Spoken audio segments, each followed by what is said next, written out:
At the time we're recording, it's February 2017. And in a very short time, Superstorm Sandy will be 4.5 years in the rear view. October, it'll be 5 years, a half a decade. When Sue Marticek of the Ocean County Long-Term Recovery Group first came to WOBM, it was one of the first questions I asked. How long is long-term? And she underscored, we're here for the long haul.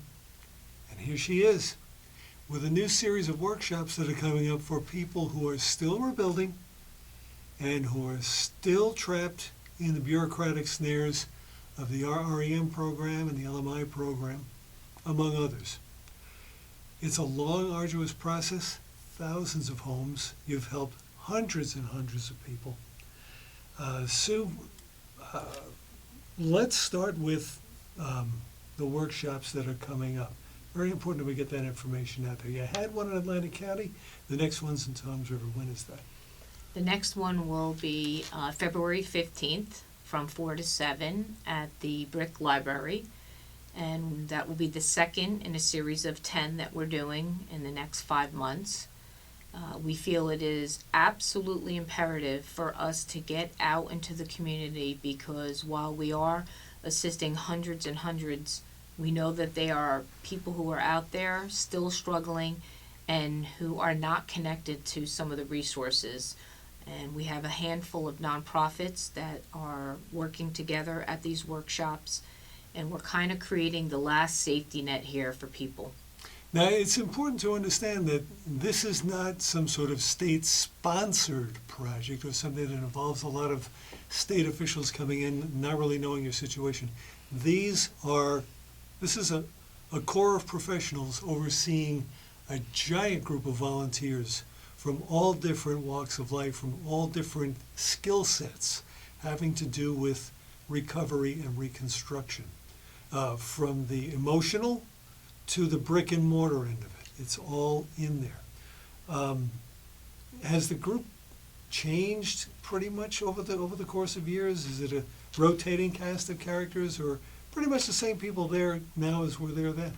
No, unfortunately, because of lack of funding, many of our nonprofit partners who started in this recovery are no longer around.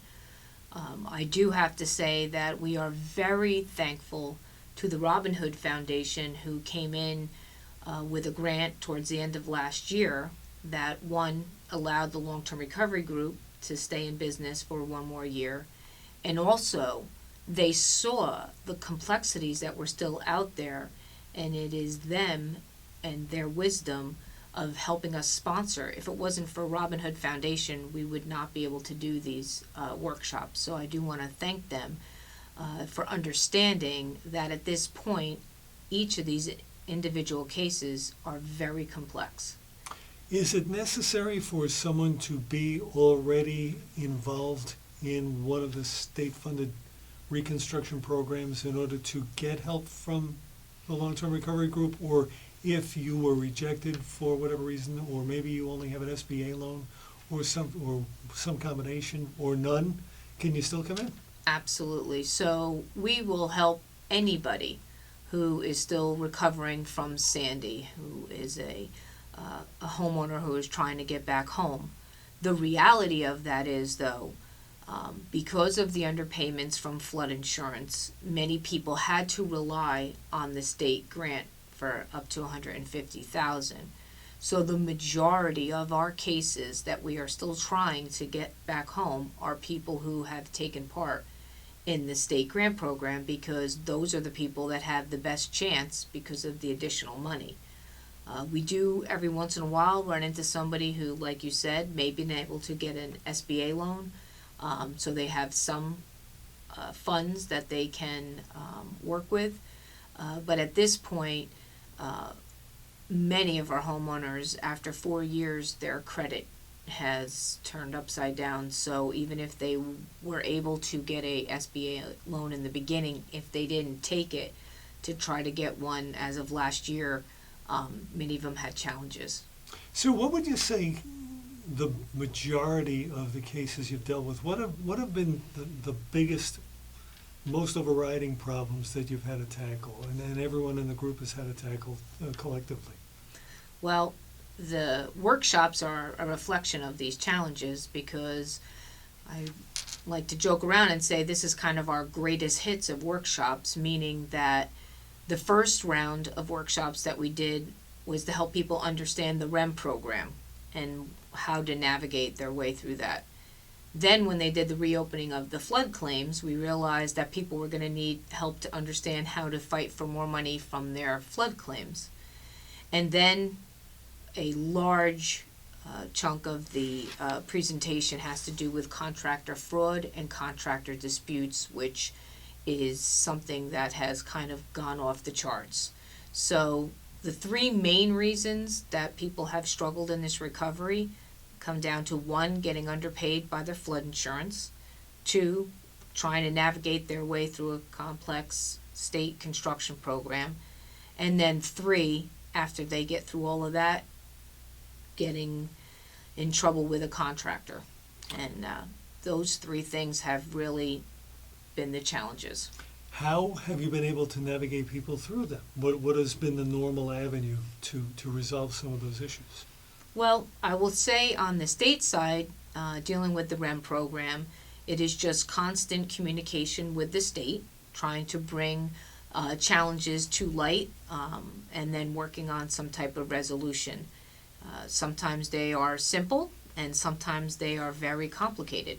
Sometimes you have to sit down with the state and a contractor and a homeowner and us and sit down and try to figure out, is there a way that we can basically have these issues resolved so that this homeowner can be on a path to get back home. With the flood insurance in the review process, we basically fight every day with FEMA to get people what they were deserved. But the challenge with that is we're going back to day one to prove damages and try to get funding for that. So 4.5 years later, it is not the easiest thing to go back to day one. So if people have good pictures and good receipts, that's a good chance we can get them some additional funding. If they don't, it's a bit more of a challenge. But and with the contractor fraud, our rules in our state maybe need to be looked at so that moving forward that there's some more consumer protection over contractors. But right now it is really a challenge because there are so many contracts that are signed that they're not properly written contracts. They may go bankrupt, they may just disappear.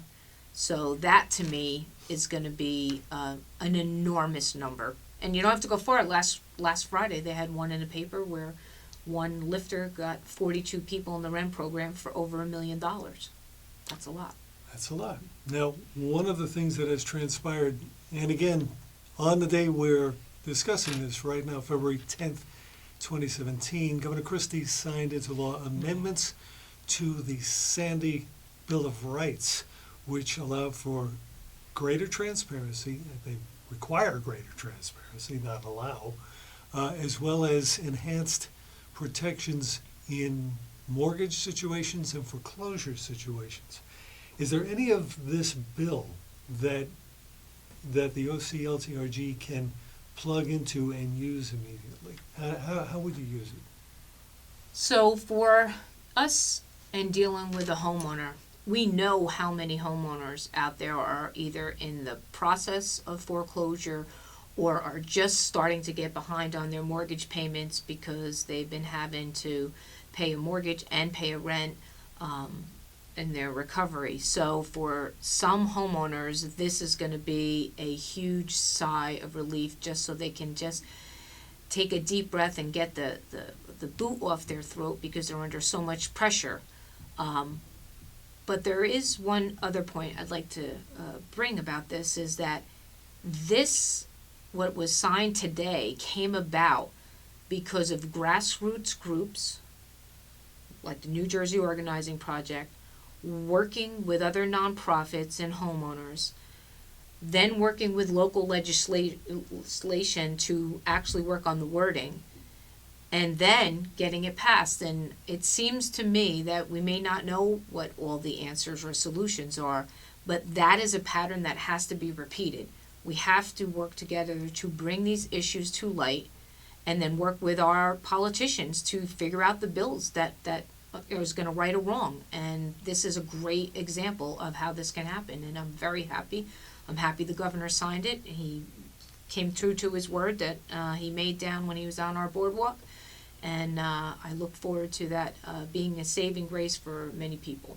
Sue Marticek of the Ocean County Long-Term Recovery Group is our guest. She's the executive director. Let's run down the schedule of workshops so anyone who's watching, if they can't make the next one, can get to the one after that.